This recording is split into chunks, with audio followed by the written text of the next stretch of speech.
Welcome to Tenacity with Sonia C., the podcast where entrepreneurs, founders, and ambitious professionals come to learn from those who have walked the path, navigating challenges and achieving success. Whether it's thriving in business, pivoting, scaling for growth, fundraising, or finding work-life balance, dealing with loneliness, adversity, or overcoming personal struggles. Our guests share the insights and strategies that have empowered them to level up. I'm your host, Sonia, and let's get started.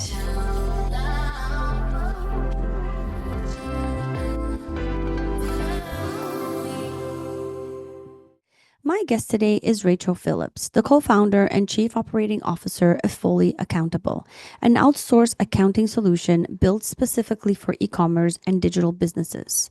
Rachel started her career in law, but quickly realized that her true calling was in entrepreneurship, helping founders get out of the dark when it comes to their numbers.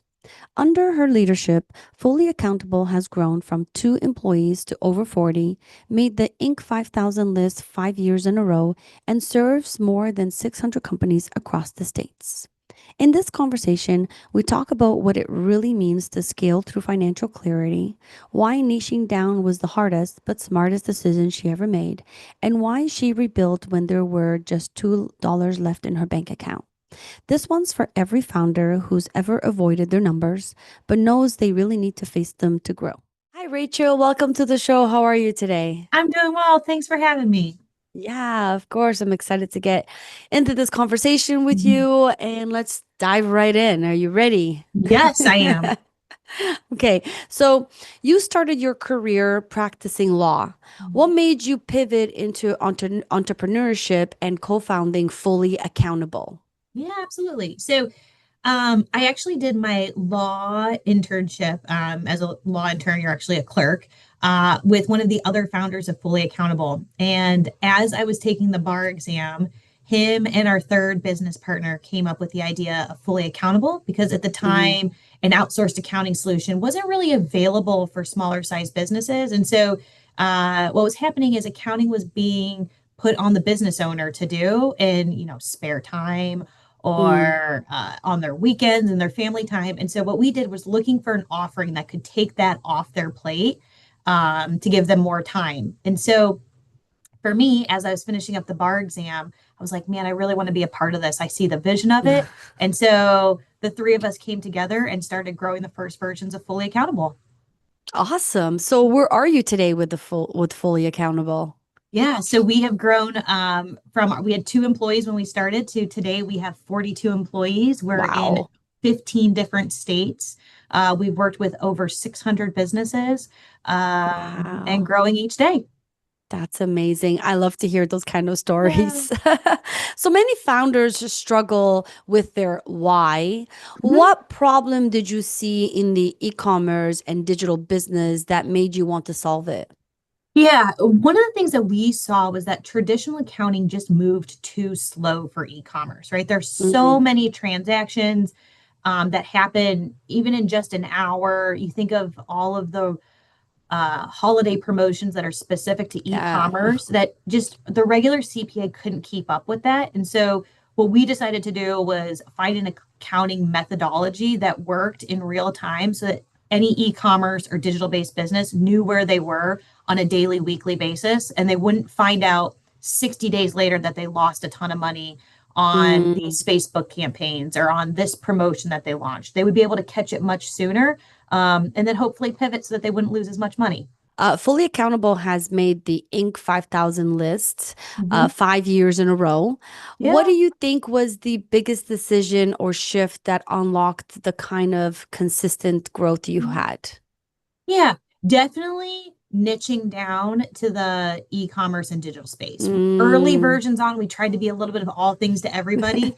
But once we stood for something, we were actually able to not only communicate that better, but we could do a better job for our clients, right? We can have Yeah. experts, we can do training, we can be the best at Shopify and Amazon and all the other things, e-commerce. And so that's really what helped make our pivot and shift into growth.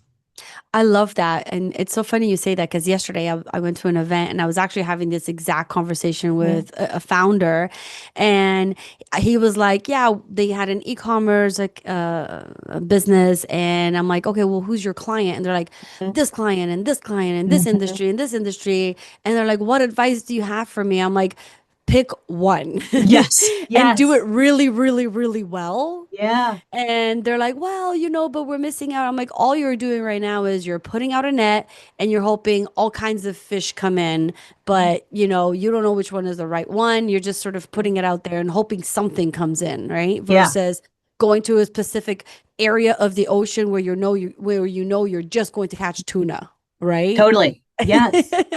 Well, and So I think as like first version entrepreneurs, we're afraid that we're not going to get another sale or like where's our yes, next revenue going to come from? So we'll just take anything. But the anything. reality is, as soon as you start talking to those fish you want, they will come, right? When you're Yeah. talking to everybody, no one specifically knows that they need you. Yeah. And there's also a downfall to not being niche and knowing what you want because then you don't know what you want. You don't know who you're Yeah. servicing. And every industry or client that you're servicing could want something different. And Mhm. maybe your business is not prepared for that. So you're having to pivot with every client that comes in. That's Yes, a lot of work. totally. You can't create systems and processes for efficiencies. Yeah. Yeah. Early stage founders often avoid financials. I know that I've been one of them. Mhm. What's one mistake you see repeatedly that ends up costing founders the most in the long run? Yeah. The first one is believing that your bank account is an indicator of success. And I say that Oh, because so many times we'll have somebody come to us and they'll say, I've got more money in my bank account than I did last month. It must have been a good month. And what we realize is they haven't paid their bills in 90 days, and really they should have negative dollars in their bank account. yeah. And then the second one is you don't. One of the big mistakes people make is they think that when it's time to get an accounting department, they need a CFO. And the reality is, not every company needs a CFO. I So agree. you need to find where you are and what stage of accounting you need based on the current size of your business and use that to the best of your abilities. And when it's time Mm, to go a little bit bigger, go a little bit bigger. I'm always telling people you could always use a CFO, but your business really isn't ready for it yet. You're not going to get yeah. the real bang for your buck that you want with it because some of these things just aren't quite there. Let's know what your margin is, and get really good at growing that and slimming down the expenses. And then let's see about a CFO. What stage do you think a startup should start considering getting a CFO? Yeah. So there's a couple of things for me that I always tell people to start thinking about a CFO. If you're going to be raising money, if you're in that world of startup, then it probably is worth you going out early stages and finding a Mm, CFO that can help you raise money efficiently and then deploy it best, right? A lot right. of times what founders will do is they'll raise the money and then they'll put it in an area that's not revenue generating. And so you kind of just took money that didn't create more money for you. And so a Yeah. CFO can really help you take that money to create more money. The next one for somebody that's not raising money would really be when you've crossed over the about million and a half dollar marker and you have things like inventory, large payables, large receivables. How can you leverage some of these things with a CFO so that you're not cash strapped? And so when you find Mm. yourself in the stage of business where cash is needing to be deployed or it gets collected in seasons, that's an area where CFO can be really powerful for a company.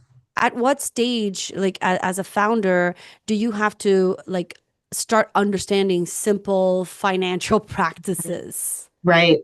Yeah, I think it's when you're ready to scale. I think that Yeah. anybody that has a business that, and I think there are a lot of really good businesses out there that you can, are a little more of a lifestyle. They can pay for Mm, everything. You've got a little bit, but when you're really wanting to take it to the next level, scale and grow, that's when you need to know how you're using your money and why you're using it where you are, right? Like there's a difference between hiring a lot of really good people but not generating any revenue and investing in good marketing activities that generate you a lot of revenue, right? mm, And so I think it's just important to know where you're spending your money and why you're spending it there.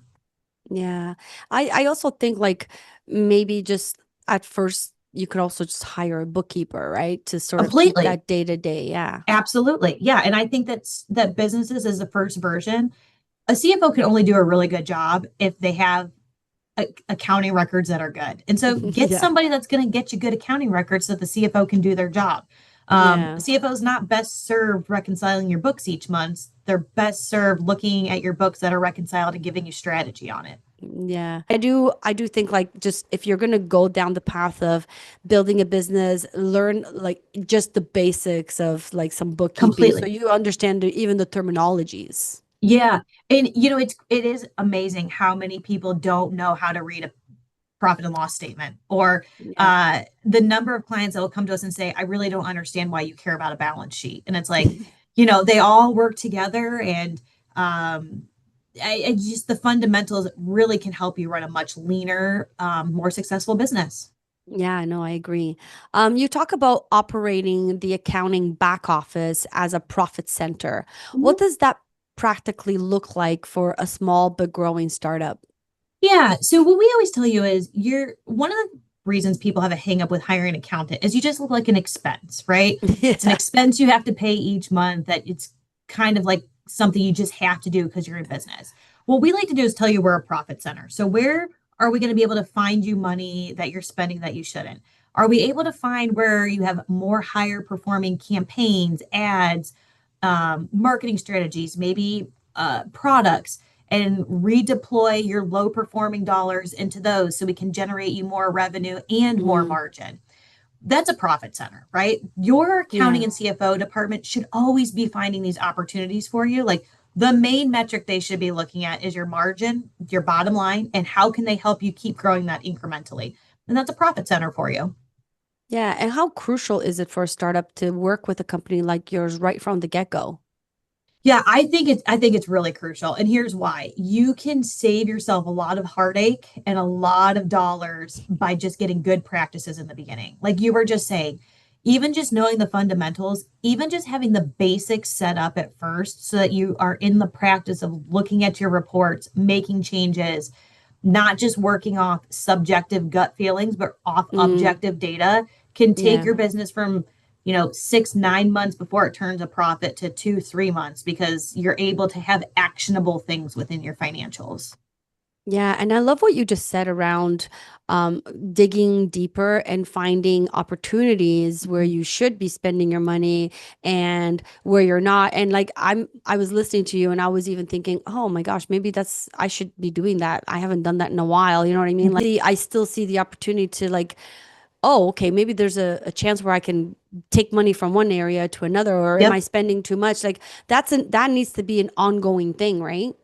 Completely. It's one of the things that should be done at least quarterly, if not monthly, depending on the size of your business, right? Because here's what happens. We look at our marketing line item and we see, oh, all of these campaigns are running. Again, it could be products, you name it, are making money. But dial them down to each level. Like, what's making you the highest return? And what if we invested more dollars there Mm, and took out the bottom performers? Like, how will that yeah. impact your overall business, right? Like, they say, I come from the law world, like you always cut the bottom 20% every year. And I think there's a Yeah. theory that, like, if you really do cut that bottom 20% and reinvest in the top 20%, you'll grow both your top line and your bottom line without having to change much of your business at all.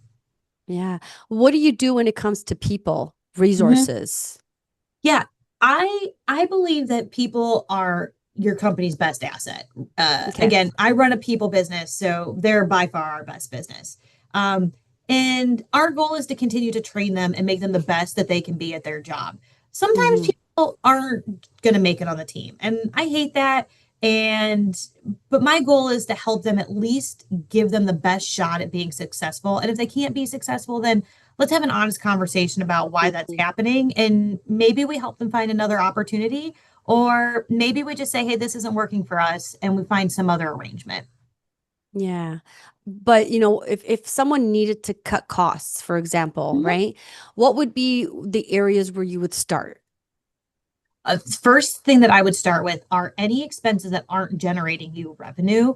Um, I think that what people tend to do is automatically hop to sales and marketing and scale it back, but that's generating you revenue. So I would first Yeah. go to anything that's not generating you revenue and see what does or does not need to be included anymore. I think that there is this idea that cutting people that are really expensive is a good way to save some dollars, but sometimes your really expensive people are maybe culturally the best fit for you.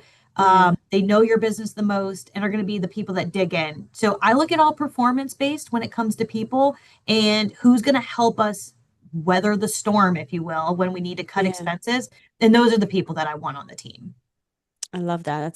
That's actually really good advice because usually I think most people will be like, who's our most expensive resource? Chop Yep. it. Yep. Totally. Yeah. And like I Yeah. said, sometimes those most expensive resource, like I've been that most expensive resource before, but I'll Yeah. tell you, like, I have no problem getting in there and getting dirty with everybody else and doing a bunch of jobs. And, Yeah. it can be stressful, but sometimes it's fun when the little group of you that's there is just collaborating, kind of jiving, trying to figure it out. And when you find Yeah. yourself on the other side, I want to be there with the people that I want to work with. No founder's journey is smooth. Hmm. And this podcast is all about things that we can learn and pass on to the next generation of Yeah. founders who are going through that process. Can you share a time when you or your company hit a wall and how you rebuilt from it? Yeah, absolutely. And this is actually going to go back to what I had said earlier about being just all things to everybody. So, first versions Hmm. of our business, we were just all things to everybody. And Okay. it got really difficult because we couldn't come up with anything standard. Everything had to be unique to that client. Um, it felt like anytime we would scope out an engagement, it was so customized that we were always missing or dropping the ball somewhere, not Mm, intentionally or because we weren't doing a good job, but it was like no one thought that that little particular thing needed to be done for that client. And so we hit this wall and we are like, we've got to change what we're doing. And so we said we started our roots in e-commerce and digital, and that's where we're going to go to. And we slowly, like I said, cut the revenue of the clients that weren't in that industry and really started focusing in on e-commerce. It was tough for a couple reasons, and here's why. mm, I had a whole team of people who I didn't want to cut because they were trained, but I now had too much labor for what I was doing with the amount of scale that we were at. I didn't really have a sales team, so I was doing sales myself. And when I was running payroll, we were ending up with oof. $2 in the bank account, and I would have my $2 as long as I wasn't taking a paycheck. But here's what I learned. I believe in myself and I believed in my other two business partners, and we were the best risk I was ever going to take. And so, Mm, was it 2 or 3 months of some tight bank account, the payroll feeling like good thing it goes through first thing in the morning because I can hold the rent check for 48 hours because I accidentally left it on my desk, right? yeah. But it paid out dividends, right? Like we now have a huge team of people that are experts in this space. We have clients that we can work with and provide real value. We've helped clients exit for 2 and 3 times the valuation that they thought that they would. Mm. Um, we get to participate in a ton of fun things with clients. We actually have a coworker that is getting married next Friday, and he has two of his clients are coming in town for his wedding because Oh, those are the nice. kind of relationships that we get to establish when Yeah. you work with people. Our average client tenure pushes 3.5 to 4 years, which is Oh, wow. really, really long for the accounting space. And so, Yeah. what I would tell people is like you are your best investment and you are the best risk that you are going to take. So Mm, if you can have the endurance to weather the storm when you hit that wall, like be consistent and stay the course of what you're doing. Because what we could have done when there was $2 in the bank account, been like, okay, we'll just take this random client because we'll have a little bit of padding. But odds hmm. are they were going to get upset. We weren't going to do something. And we're just feeding that vicious cycle. Instead, we just stayed consistent, stayed the course, and ended up doubling the size of our business within that year. Scaling a remote first and hybrid company is not easy. What have been some of the biggest challenges in building and leading distributed teams? Yeah. So the biggest challenge that we had was I like to say we did remote before it was cool. So we started doing fully remote in 2015. The initial challenge was how would we go and find talent when historically accounting has always been an in-office job. And so Yeah. We actually got our start, and one of the things I'm really proud of is work from home moms. And so Oh, most of okay. our controller base is all are all women who are highly talented, highly credentialed accounting experts. But they either live in some very far out small um, town outside of a city. They have kids, and because of that, they can't be an accounting professional in one of the big firms because they Mm-hmm. don't want to put in the 100 hours a week during tax season. And they're not willing to miss their kids' soccer games. And so, what I found is there's this whole workforce and mothers that want to be a professional and an expert at what they do, but they also want to be mom. And so, we have grown our accounting firm by moms who want to be accounting professionals, but also don't want to miss those soccer games. How Yeah. difficult was for you to sort of like, because that was so new. I mean, Hmm. during obviously after COVID, it became a norm and everyone Sure. sort of adapted to it. But like when you did it, that was completely new. How did you manage to put all of that together? Yeah, what was most difficult was learning how to get our culture because we do have an office of people as well. So Mm-hmm. about 35% of our team works in the office, the other 65 is remote. Was getting our culture to the people that work from home that have never met us before. So it's Right. always Zoom calls. Really early on, we were really good about celebrating like funny little holidays. So on National Donut Day, the first couple years, I would DoorDash people a dozen donuts. We'll celebrate. We do a really big Christmas party, Thanksgiving, Halloween party, and we do both celebrate it virtually and in the office. So if people want to come in, so learning to ways to have what would look like traditional office events in a remote Mm, setting to get people involved was really how we overcame that. When it came from accounting, it was just being really diligent about adding people to the team that met our core values, and it mm-hmm. it has seemed that when the more you align with us in our values, overcoming the challenge of remote is becomes very little. It's pretty easy when you know, like, and trust the people that you work with. We are coming up on time, but before we wrap up, I wanted to ask you, what advice would you give to founders who feel allergic to numbers, but Mhm. know they need financial clarity to scale? My advice would be that I appreciate your allergicness, or your allergy, I guess. But they aren't going to bite. And the reality is, the more honest and truthful you can be with your numbers, the better decision making you can do for your business. And so Yeah. you owe it to yourself to have those numbers, so that you can grow and scale something that you're working really hard for and that you can get paid for it because you deserve to get paid. And I believe that for anybody who's growing a business. Yeah, and it's a value. It's Hmm. not just an expense. It's going to pay off Exactly. in the long run if Mhm. you do it early on and take care of that, right? Exactly. Yeah. Yeah. Well, Rachel, thank you so much for joining me today. This was a lovely conversation. I got a lot of advice from it myself, so I'm sure it's going to be really valuable. Thank you for your time today. Oh, thank you so much. I want to thank Rachel for joining me today and for being so transparent about the realities of scaling a business. Her story is a reminder that clarity isn't just about the numbers, it's about knowing who you are, what you stand for, and where you're going.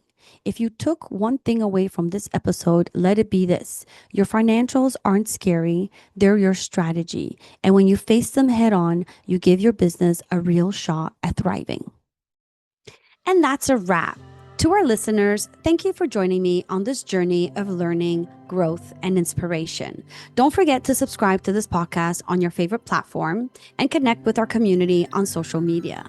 I'd love to hear your feedback, so leave a review and let me know what topics you'd want to explore in future episodes. Remember, the future belongs to those who embrace challenges, adapt with tenacity, and keep pushing forward. Keep growing, keep pivoting, and most importantly, stay tenacious in your pursuits. Thank you for tuning in, and I look forward to bringing you more insightful conversations in our upcoming episodes. This is Sonia signing off, but as always, keep chasing your dreams with tenacity.